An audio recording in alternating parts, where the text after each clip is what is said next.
Hello, hello, bonjour et bienvenue à toutes et à tous dans ce nouveau live. Ça fait un très long moment que j'avais pas livé. Et je dois dire que je suis très très très très très content de pouvoir les reprendre.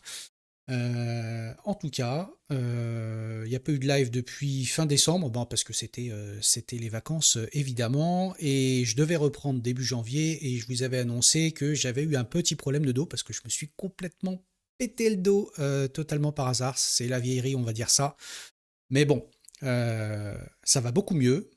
Et en plus de mes problèmes de dos, je suis allé terminer de donner des cours en école d'ingénieur. Donc le mois de janvier a été assez chargé. Et donc maintenant, on va pouvoir reprendre début février. Aujourd'hui, 2 février. Donc même si on n'a plus le droit, soi-disant, permettez-moi de vous souhaiter quand même la bonne année avec la bise et tout plein de bonnes choses et tout ça, tout ça.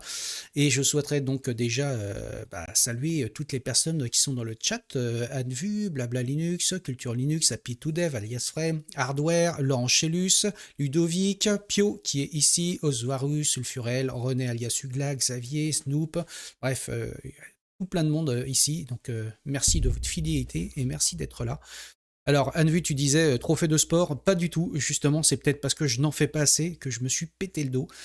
Mais c'est arrivé comme ça, nerf crural coincé, et je peux vous dire que j'ai douillé. Mais trêve de parlotte, on va parler aujourd'hui d'un nouveau sujet. Vous l'avez vu sur la miniature en arrivant, je vais vous parler de Plan9.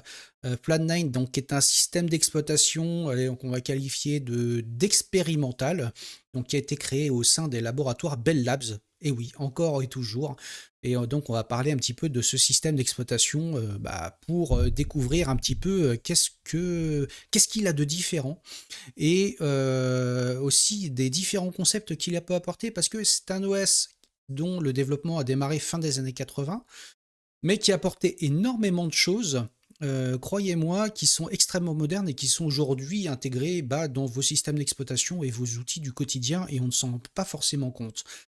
Donc avant toute chose, Plan9, donc c'est un système d'exploitation, mais pourquoi ce nom Plan9 et notamment Plan9 from Bell Labs? Eh bien, c'est une référence cinématographique, donc pour celles et ceux qui ont ça en tête. Je vais vous partager tout de suite mon écran. Hop, voici l'écran qui arrive. Voilà.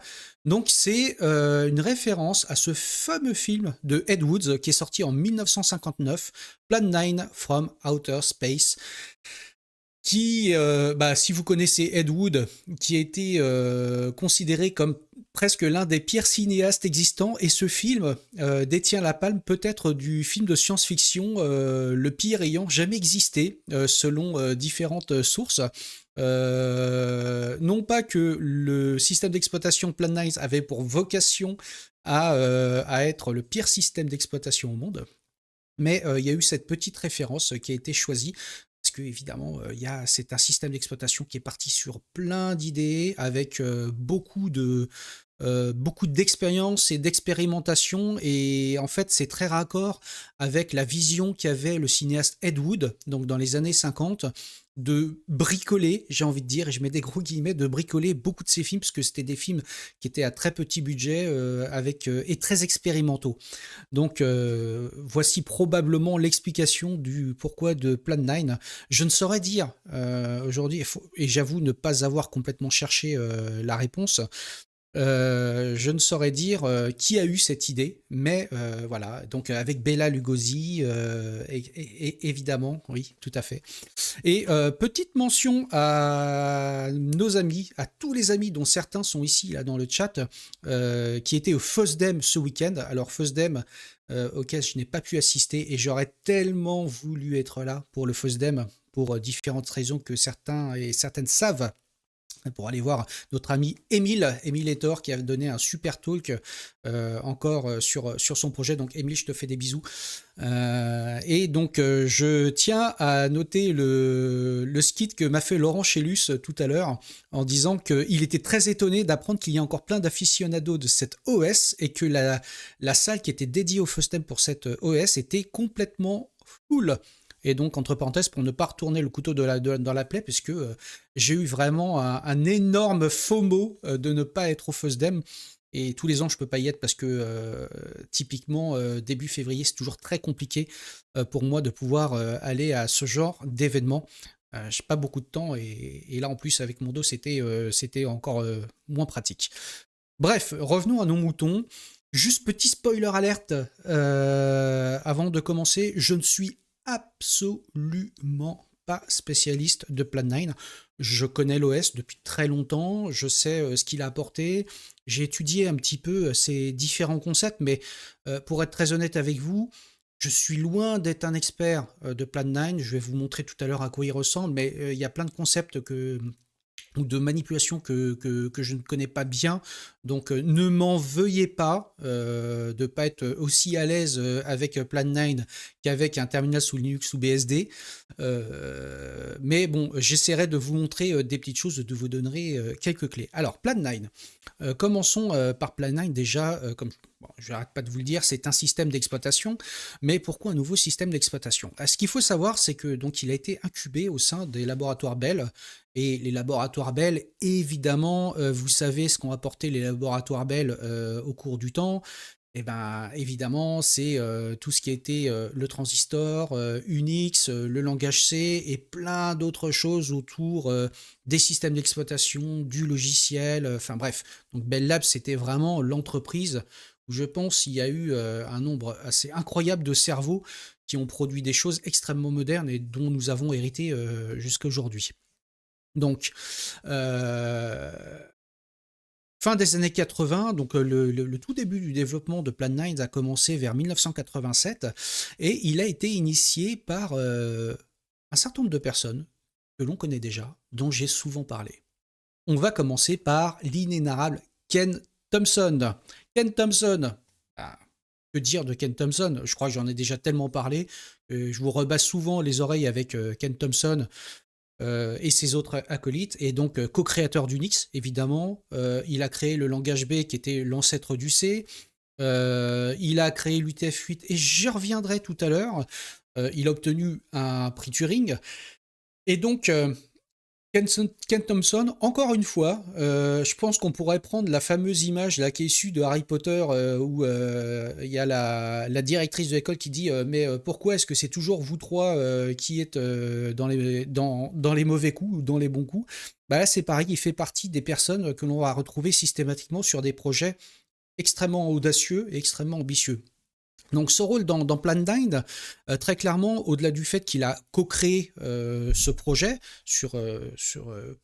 pour différentes raisons que je vais vous évoquer juste après, eh ben, il a eu pour apport toute la partie architecture, la partie radicalité et surtout l'aspect de bah, on veut passer de Unix à autre chose. Voilà, et je vais y venir.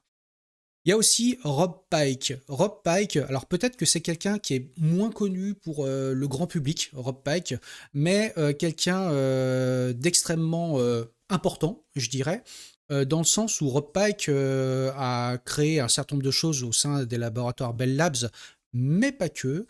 Il a travaillé chez Google, et chez Google, il a co-créé ce que peut-être certains et certaines d'entre vous utilisent, le langage Go. Voilà. Rob Pike, son mantra, c'est de détester les systèmes compliqués.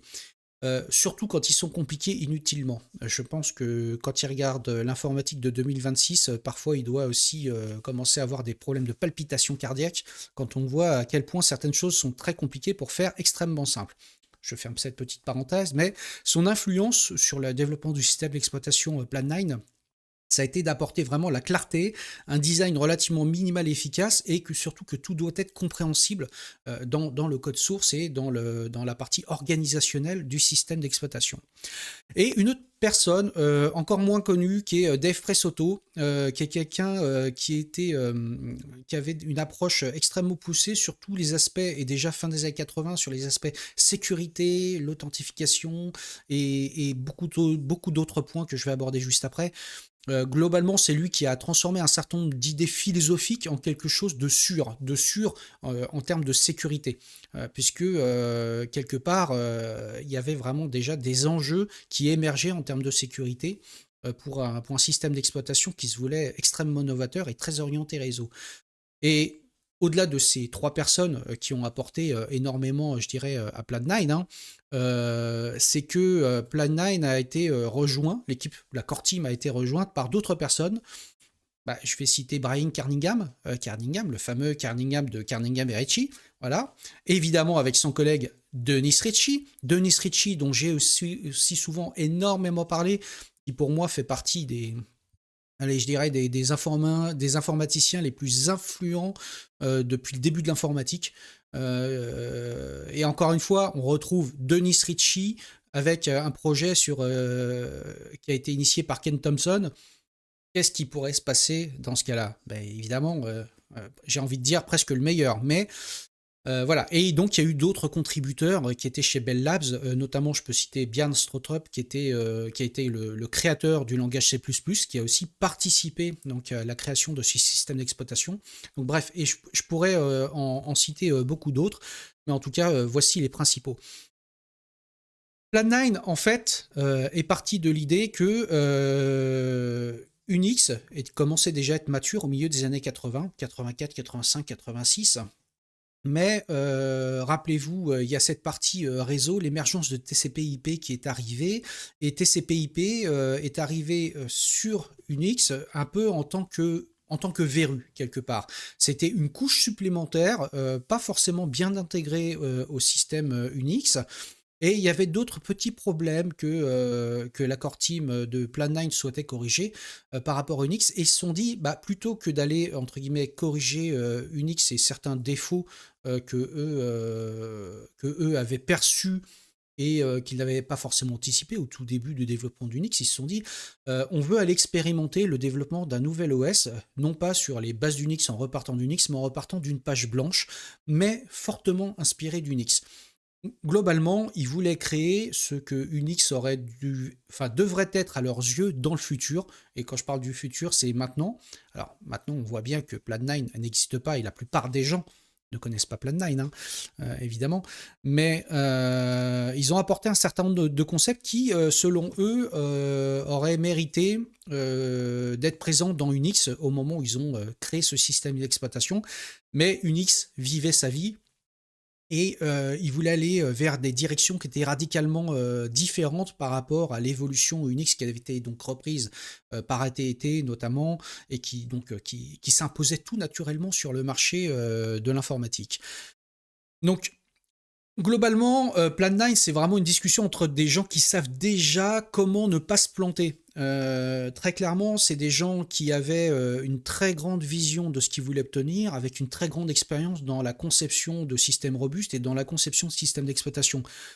Ce qui a permis aussi, tout comme Unix, de pouvoir émerger. Il y a eu quand même des conditions favorables. Première des conditions, aucune pression business. Plan9 n'est pas un projet business. C'est encore une fois un projet expérimental d'études qu'ils ont lancé de leur côté. Donc l'avantage, c'est pas de pression business, pas de deadline marketing, pas de rétrocompatibilité à apporter, bah, par exemple par rapport à Unix, etc. Donc ça permettait de laisser le champ libre vraiment à l'imagination. Donc, si on part de ces postulats, très clairement, ça a apporté vraiment des conditions assez favorables sur l'émergence de certains concepts qui auraient été difficiles à implémenter dans Unix sans venir casser un certain nombre de choses.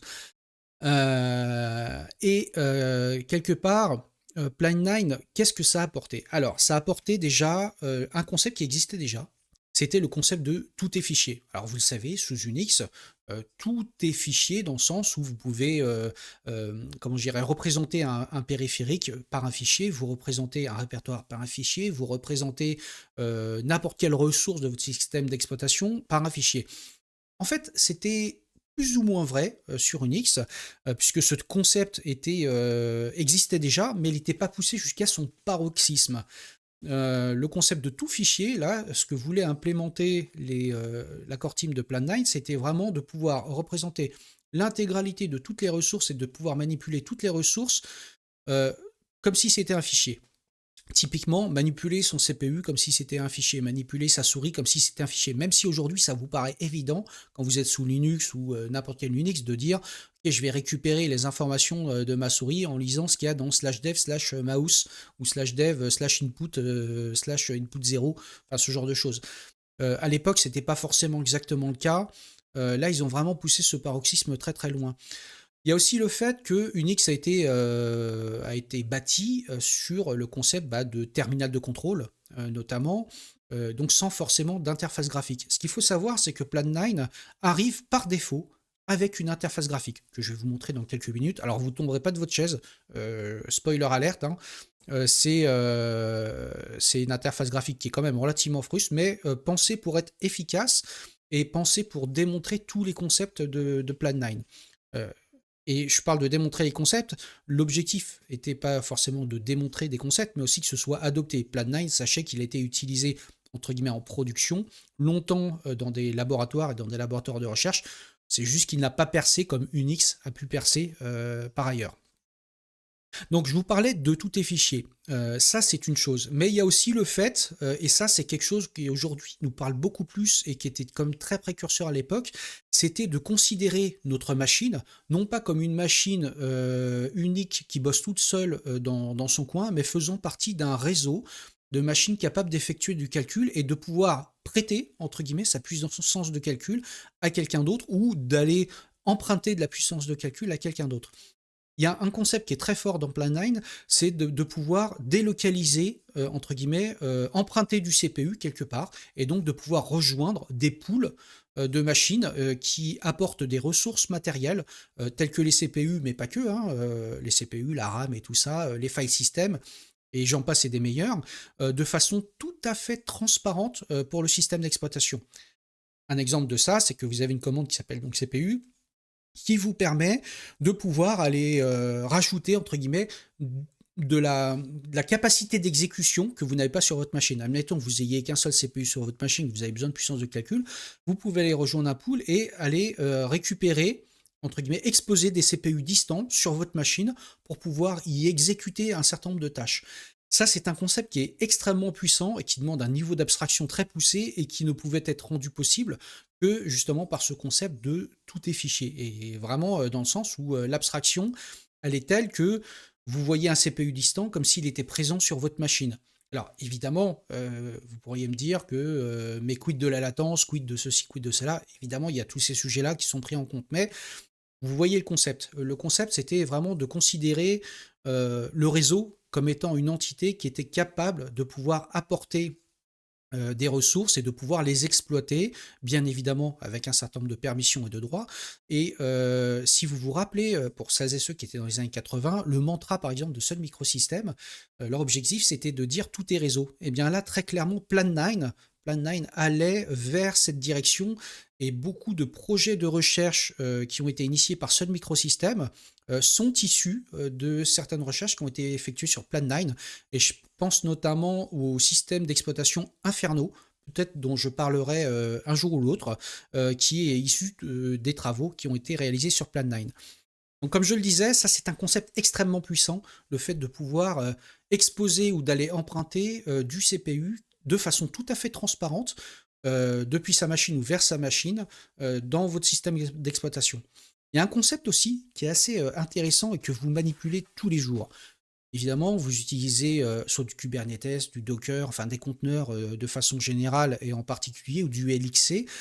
Eh bien, sachez que, Plan9, donc dès le début des années, 90, hein, donc après, quelques années de développement, intégrait, le concept d'isolation et de namespace. Donc ce qu'il faut savoir, c'est que tout processus dans Plan9 tourne dans son propre namespace et le processus en tant que tel n'a d'action, entre guillemets, que dans son namespace dans lequel il est exposé. Donc on est capable de pouvoir faire des mappings de systèmes de fichiers, de pouvoir rajouter ou retirer de la ressource, etc., mais qui n'impactent que le processus en cours, qui est isolé complètement dans son namespace et qui n'aura pas d'impact quelque part sur le reste des processus qui sont en cours. Et là, je vois que quelqu'un m'a lancé un raid. Ah bah c'est Fabien, Fabien qui est venu avec un groupe de 6 personnes. Merci Fabien. Bonjour à toutes et à tous et bienvenue. Je parle de Plan9. Donc je le disais, Plan9 apporte ce concept donc d'isolation et de namespace. Donc c'est un concept que quelque part nous avons réellement découvert que finalement très récemment à l'échelle des temps informatiques puisque c'est principalement la partie, entre guillemets, bah, si je parle de Linux, typiquement, c'est grâce aux cgroups où on a commencé à avoir un contrôle réel des namespaces. Donc il y a un peu plus d'une dizaine d'années de ça, je dirais 12, 14 ans peut-être, je ne sais plus exactement. Mais c'est quand même quelque chose qui est arrivé dans le système d'exploitation moderne de façon très récente, alors que c'était déjà présent dans Plan9 et ça faisait partie des fondamentaux du système d'exploitation. Et ça, c'est quand même quelque chose qui est assez intéressant parce que on voit bien que ils étaient réellement en avance sur leur temps par rapport à ça. Donc, cette isolation va permettre un certain nombre de choses. Cette isolation, comme je le disais, elle va permettre de pouvoir ajouter ou retirer de la ressource, notamment en termes de CPU distant, de pouvoir exposer son propre système de fichiers, dans le sens où chaque processus dispose de son propre file system, c'est-à-dire il a sa propre vue de son file system. Typiquement, le file system de base que vous avez, qui est installé, va permettre de mapper un certain nombre de répertoires et d'exécutables et de fichiers. Mais le processus qui tourne dans son namespace va pouvoir changer le binding de répertoires les uns vers les autres. Par exemple, de pouvoir mapper /tmp vers /bin ou /bin vers /tmp, de pouvoir mapper /bin vers sbin à loisir, de pouvoir mapper /data avec son propre /data au-dessus du /data quelque part du système d'exploitation haute de Plan9, tout en effectuant une fusion. Donc là, vous voyez, on retrouve un certain nombre de concepts qui aujourd'hui, que l'on connaît, hein, qui sont beaucoup utilisés dans les distributions Linux notamment, c'est le concept d'overlay FS. Donc on a cette capacité d'avoir un overlay et de pouvoir mapper des ressources en termes de fichiers un petit peu comme on veut, de pouvoir construire au sein même du processus le système de fichiers que le process a besoin et qu'il souhaite avoir en termes de représentation.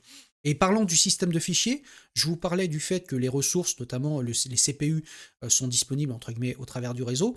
Le file system est conçu de telle manière pour être un file system réseau, de la même manière, donc de pouvoir être exposé à l'instar d'un NFS entre guillemets, mais encore une fois, c'est une ressource qui est exposée en termes de file system sur le réseau de façon tout à fait transparente. C'est-à-dire que vraiment le système d'exploitation, les utilisateurs du système d'exploitation n'ont pas nécessairement conscience d'utiliser un fichier qui est soit local, soit distant, un peu comme NFS pouvait le proposer, hein, et peut toujours le proposer, mais vraiment tout ça poussé jusqu'à son paroxysme.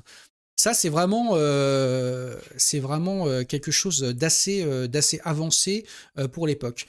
Alors, je vous parle de ces différents concepts.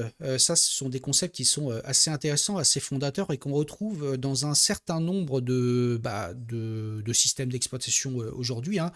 Je vous parlais de Docker tout à l'heure et des conteneurs en général, Docker en particulier ou LXC en particulier. Bah, tous ces principes d'isolation, de sécurité, etc. Parce qu'il y a des choses qui, selon les créateurs d'Unix, étaient mal pensées. Par exemple, l'usage des effective user ID, des group ID, tout ça, etc. Ce sont des choses qu'on retrouve, mais dont ils pensaient que c'était mal implémenté dans Unix, donc ils voulaient aller beaucoup plus loin. Et c'est comme ça qu'est apparue la notion d'espace de nom, quelque part, pour chacun des processus. Juste pour terminer un petit peu sur tous ces sujets, il y a aussi une chose que l'on retrouve dans nos systèmes d'exploitation modernes, une chose qui n'est pas extrêmement technique, mais encore une fois qui montre quelque part le génie de ces gens qui ont créé ce système d'exploitation. Et puis, je vais ouvrir une petite parenthèse. Donc un soir, Ken Thompson et Rob Pike vont dîner donc dans un diner donc aux États-Unis. Et ils étaient en train de travailler sur notamment toute la partie système de fichiers et le fait de pouvoir avoir des noms sur le file system avec un encodage générique, on va dire. Ils étaient en train de travailler sur l'UCS, l'Universal Character Set, et donc l'Unicode de façon générale, et IBM les poussait énormément à utiliser la partie encodage sur 16 bits, mais c'est quelque chose qui leur plaisait pas. Ils voulaient quand même garder une certaine forme de compatibilité avec l'ASCII, et donc ils étaient en train de travailler là-dessus avec quand même une certaine... je ne vais pas dire une certaine pression, mais avec le standard Unicode qui arrivait, et on les poussait à essayer de l'implémenter tel qu'elle est. Et ça leur plaisait pas tellement. Et donc, ils partent dîner dans un dîner aux États-Unis, un soir comme ça, puis ils commencent à discuter de ça. Et là, ils ont eu l'éclair de génie. Eh bien, c'est là qui a été inventé, ce soir-là, en écrivant sur une nappe, l'UTF-8. Voilà, Ken Thompson a eu cette idée assez fabuleuse de dire on va utiliser le huitième bit, donc le bit numéro 7, qui est le huitième bit des caractères, et de pouvoir faire un encodage variable qui nous permettra d'une part de pouvoir garder la compatibilité avec l'ASCII et de pouvoir utiliser l'encodage Unicode au sens universel caractère 7, donc de pouvoir représenter, utiliser des caractères qui soient codés par exemple sur 16 bits, voire plus, à l'époque. Et je vous parle de ça, c'était en 1991 ou 12. Donc voilà, donc ça c'est une invention de leur part qui a émergé comme ça d'une discussion entre deux ingénieurs au moment d'un dîner sur lesquels ils ont gratté avec un stylo sur une nappe comment ça pourrait marcher. Et je vous partagerai un petit peu les ressources sur le replay du live donc, qui sera sur YouTube donc, cet après-midi. Il y a Rob Pike qui a publié sur les newsgroups il y a des années de ça, effectivement, une réponse à quelqu'un qui soutenait que l'Unicode, enfin l'UTF-8 avait été inventé par IBM, mais que c'était pas du tout le cas, et qu'il a vu l'Unicode se créer sous ses yeux au moment d'un dîner. Moi, je trouve ça quand même assez incroyable. Euh, les deux gars discutent, écrivent sur une nappe, pof, l'UTF-8 émerge, et des années plus tard, est le standard de facto on va dire, de l'encodage de caractères partout. Les navigateurs, les éditeurs de texte, que sais-je encore.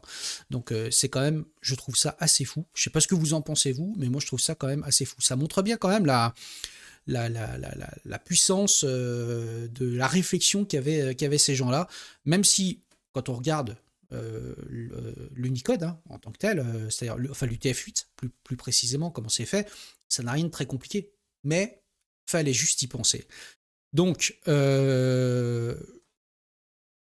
maintenant que je vous ai dit tout ça, bon, c'est alors en plus Fabien qui dit je trouve ça plus croyable d'inventer dans un resto que dans une salle de réunion. Ouais, bah, c'était des gens, c'est des gens qui fonctionnent pas comme nous, hein, particulièrement, j'ai envie de dire. Donc des gens qui carburaient beaucoup plus rapidement que nous et qui avaient une propension, je dirais, à résoudre des problématiques qui seraient difficilement solubles par des dizaines de personnes dans des salles de réunion. Voilà. Bref. Donc, maintenant que je vous ai parlé un petit peu des différents concepts de Plan9, bah, je vais vous montrer quand même à quoi ça ressemble. Encore une fois, vous n'allez pas tomber de votre chaise, c'est pas incroyable, mais ça va vous permettre de montrer un petit peu certains concepts. Et encore une fois, hein, je ne maîtrise pas complètement l'OS. L'idée, c'est que vous voyez à quoi ça ressemble et que vous puissiez un petit peu vous représenter que là, c'est une véritable pierre de l'histoire que l'on a sous la main et qui est toujours exécutable dans nos OS. Alors, Plan9 a été développé donc début du développement 1987.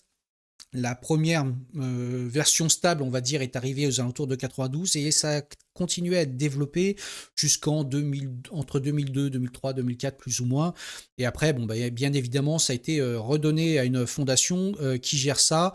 Ça reste plutôt un projet, on va dire, de type, je vais dire abandonware dans le sens où personne n'en fera rien d'un point de vue production, mais il y a toujours des contributeurs sur ce système d'exploitation, des gens qui continuent à maintenir sa mémoire en vie, à le faire évoluer, à faire des expérimentations avec.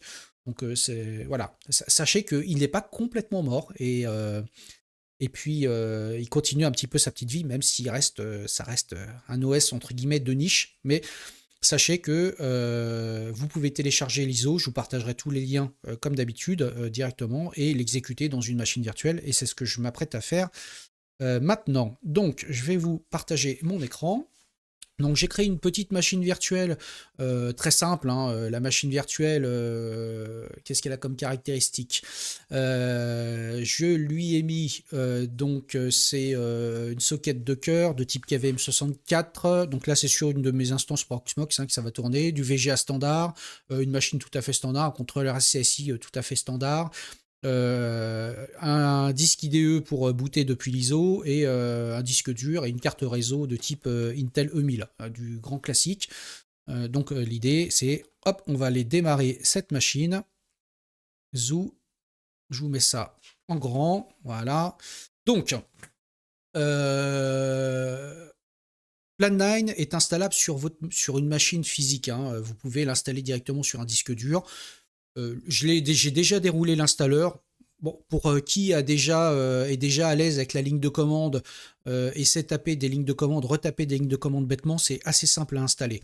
Le plus difficile dans l'OS de Plan9, c'est d'arriver à comprendre ces nouveaux concepts et d'essayer de ne pas réfléchir en tant qu'Unixien dans un système qui ressemble à Unix mais qui n'est pas du tout Unix, hein. Donc là, il me propose au moment du boot deux options, qui est soit installer Plan9 depuis cette image ISO sur le disque dur, soit de le booter en mode live comme la plupart des distributions Linux ou autres qu'on connaît aujourd'hui. On va juste le booter parce que sinon l'installation ça prend du temps mais ça va pas nous apporter grand chose. Donc comme Unix, hein, comme Linux, comme BSD, etc., première chose qu'il fait, c'est il va détecter son matériel, il va booter un certain nombre de sous-systèmes. Là, il va me demander quelque chose qui est assez intéressant, vous voyez, et c'est là où ça diffère un petit peu de nos systèmes habituels. Il va nous dire euh, l'image racine, d'où elle est. Est-ce qu'elle vient de TCP, donc du réseau? Est-ce qu'elle vient du local? Et si elle vient du local, d'où elle vient? Donc là, par défaut, le choix par défaut, elle vient du local, c'est-à-dire de l'image ISO, montée sur /sdd0, donc qui est le CD-ROM, /data. Donc on va choisir ça, mais vous pourriez très bien booter votre OS, donc juste ce noyau, en allant mapper votre file system racine quelque part ailleurs sur le réseau en TCP. Voilà, donc là ça va booter, il va me... Donc là vous retrouvez des choses que vous connaissez, hein, /bin/rc, enfin ce genre de choses. Là il n'y a rien d'incroyable parce qu'il y a beaucoup de choses qui viennent quelque part d'Unix et donc on retrouve parce que ce sont de bons concepts, notamment les concepts de système de démarrage, et je ne parlerai pas de système D, non je n'en parlerai pas. Donc il me demande de choisir parce que là il ne sait pas quel type de souris je vais utiliser, si une PS2 et PS2 IntelliMouse, je vais mettre PS2 Intelli... Est-ce que j'ai bien tapé? Oui, mouse, parce que comme ça me permet d'avoir la molette et tout ça.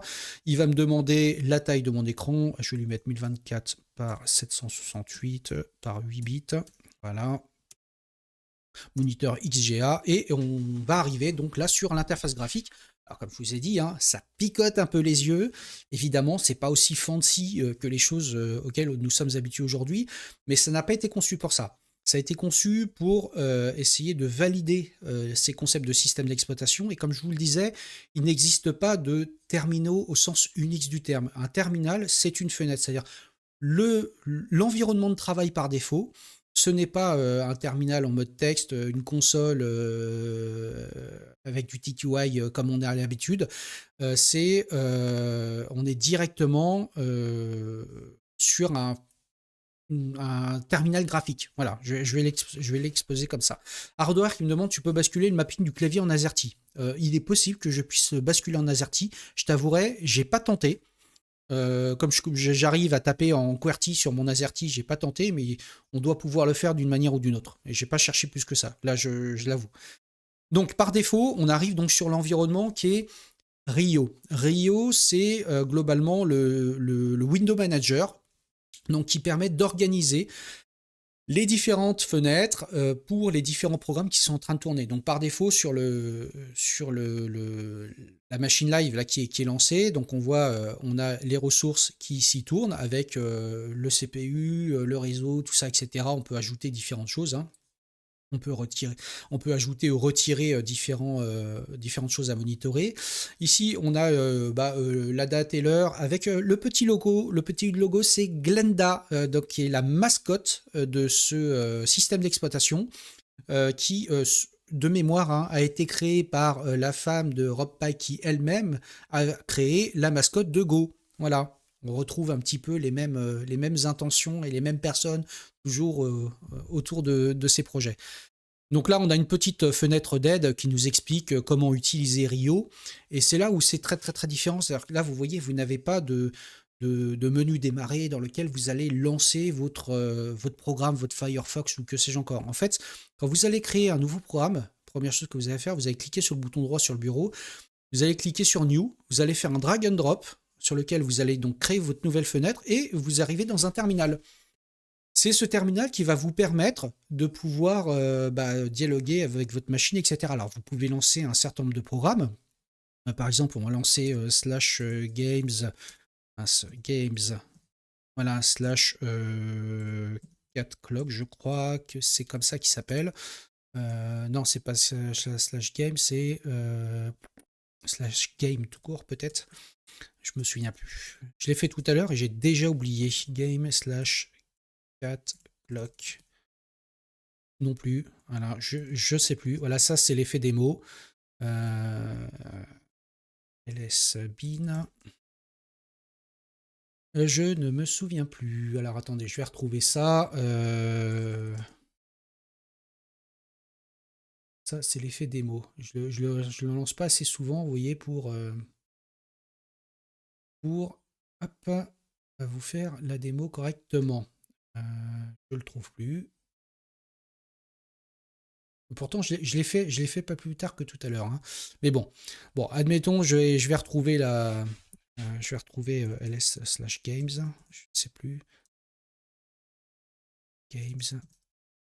Ah, ça, je suis pas au bon endroit. Voilà. Ah, c'est pas facile, hein, à appréhender quand on n'est pas du tout habitué à l'OS, hein. ls/games. Ça, en plus, avec ce mapping à la con. Non, bon, moi, je l'ai plus. Je l'ai plus. Comment on le lance encore? Bon, peu importe. Je vous parlais tout à l'heure de la possibilité donc de mapper directement un sous-file system quelque part vers depuis votre file system. Donc ouais, c'est ça, Didat a raison, c'est Ponsetto Bonaldi, c'est exactement ça. Donc vous voyez par exemple si je fais ls/tmp, je vais y arriver, hop, tmp ls/ saleté de mapping. Là, vous voyez que j'ai mon répertoire /tmp depuis là qui est mappé en mémoire, hein, quelque part, où j'ai retrouvé mon file system tmp. Mais je peux tout à fait changer, comme on le ferait aujourd'hui sous Linux avec un mount-bind. On peut faire simplement bind /bin vers /tmp. Hop, tmp. Voilà. Et si je fais ls/tmp, voilà, je me retrouve avec le contenu de bin qui est mappé par-dessus /tmp.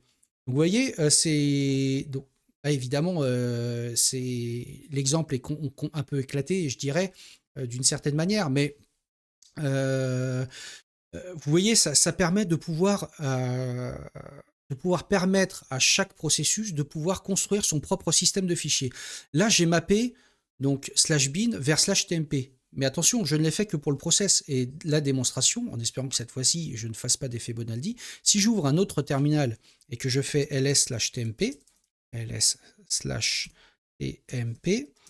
voyez que j'ai bien le TMP normal, alors que ici, sur cette fenêtre-là, j'ai le TMP du process, tel que lui, il le voit. Donc, vous voyez, vous avez la possibilité de pouvoir assez facilement créer vos propres mappings de façon tout à fait isolée. Et ça, c'est ce qu'on va retrouver typiquement dans vos conteneurs, hein, quand vous allez manipuler du Docker, du XC ou que sais-je encore. Vous allez pouvoir quelque part mapper votre file system virtuel, les bindings, vers un file system qui est réel. Et encore, là, le file system qui est réel là, réside sur ma machine, mais il pourrait résider n'importe où, quelque part sur le réseau. Donc là, ici, on a aussi la possibilité donc, de gérer les CPU. Alors là, la différence, c'est que là, il m'engueule parce que je n'ai pas défini, là on travaille en mode live, hein, mais je n'ai pas défini la configuration réseau qui permet d'aller quelque part accéder au niveau du réseau sur ces machines-là, d'avoir un cluster de machines qui sont prêtes à pouvoir prêter leur puissance CPU et donc de pouvoir mapper du CPU dynamiquement sur cette machine ou pas. Donc ça c'est assez puissant. Il y a pas mal de choses que l'on peut faire. Alors, on me disait /6 tout à l'heure, /6 /6/4clock. Non, c'est pas slash 6 slash... Ah, 6 games. ls slash 6 slash games. Y arriver. Mapping. Slash 6 slash games slash slash cat clock. Bah non, il est toujours pas là. Donc je ne sais plus. Je sais plus. Donc, alors, Fabien qui dit ça vide slash TMP quand je ferme la fenêtre. En fait, c'est pas que ça vide slash TMP, c'est que, en fait, slash TMP, il a son point de montage qui est, bah, entre guillemets, en rame et fesses, hein, comme on peut l'avoir, nous. Mais on peut très bien monter le slash TMP d'un process sur complètement autre chose, ou le slash bin, le slash USR bin, que sais-je encore, à peu près dans n'importe quel répertoire. Donc, bref, en tout cas, allons voir dans slash 6 d'ailleurs, puisque tout à l'heure on me disait slash 6. Qu'est-ce qu'on a dans slash 6 games, slash ls, slash 6, slash games. Qu'est-ce qu'on a là-dedans? Je vais y arriver. Slash games. Ça, c'est con quand on travaille pas avec le bon mappier. Voilà. Ah bah tiens, il y a un sudoku. On va essayer de lancer ça. Slash 6 slash games slash sudoku. Je sais absolument pas à quoi ça ressemble. Ah ouais, moi ça c'est un répertoire. Alors, donc, alors il y a aussi un concept, tiens, je vous ai pas montré. Ici, on a un éditeur ici qui s'appelle Acme. Alors évidemment, rien à voir avec les VS Code et tous les éditeurs fancy qu'on utilise, mais c'est un éditeur qui est assez puissant. Il y a certains concepts qui sont plutôt pas mal. D'ailleurs, ça, c'est les concepts qu'on retrouve partout dans Plan9. C'est que vous pouvez sélectionner du texte, parce que tout est représenté sous forme de texte dans les fenêtres Plan9. Et lorsque vous sélectionnez n'importe quoi, par exemple ici, je sélectionne Request et que j'appuie sur le bouton droit, ça va chercher ailleurs dans le texte où ça existe. Bah, par exemple, ici, je vais double-cliquer sur commande et je clique sur le bouton droit, ça m'emmène partout où il y a commande. Donc, vous voyez des choses qu'on peut faire avec la souris, avec des raccourcis assez sympas. Donc, Acme est un éditeur multimodal, je dirais. On peut définir des nouvelles fenêtres assez facilement. On peut splitter ces fenêtres un peu, vous voyez, comme i3WM quelque part. Donc c'est quelque chose où on peut un peu sélectionner, je dirais un peu le mapping et de travailler sur plusieurs fichiers à la fois. Donc, je vous encourage à aller télécharger l'ISO et de le tester et de voir. Encore une fois, je ne suis pas expert du tout à manipuler ce système d'exploitation, mais il y a des choses qui sont assez intéressantes. Donc pour détruire une fenêtre, évidemment, je peux faire exit dans mon terminal, mais je peux faire aussi delete. Ici, hop, delete, zoo, et je tue la fenêtre. On peut masquer une fenêtre avec hide, par exemple. Toc, je peux aller la masquer, ou on peut aller la récupérer ici, hop, en allant chercher readme. Vous voyez, en termes d'usage, c'est des habitudes à trouver. Mais encore une fois, ce qui est très intéressant, je trouve, dans ce système d'exploitation, bah, c'est tous les concepts qu'il a pu apporter en termes d'isolation, etc. Alors, je vous parlais que tout passe par le réseau. Ça peut apporter donc des ressources CPU, du file system, etc. Et je vous parlais tout à l'heure, il y a une grosse emphase qui a été mise sur la sécurité. Donc, il y a effectivement du chiffrement, de l'authentification qui sont déjà dans les couches basses. Et alors, je réponds à Mélix ici présent. Est-ce que ça fait tourner Doom? Oui, il existe un portage de Doom pour Plan9. Vous le trouverez. J'ai même pas besoin d'aller le porter. Il existe déjà. Si vous allez sur YouTube et que vous cherchez Plan9 Doom, vous allez trouver. Il y a des gens qui ont porté Doom sur Plan9. Voilà. Bah, évidemment, Doom fonctionne n'importe où. Pourquoi est-ce qu'il ne tournerait pas sur ce système d'exploitation? Évidemment.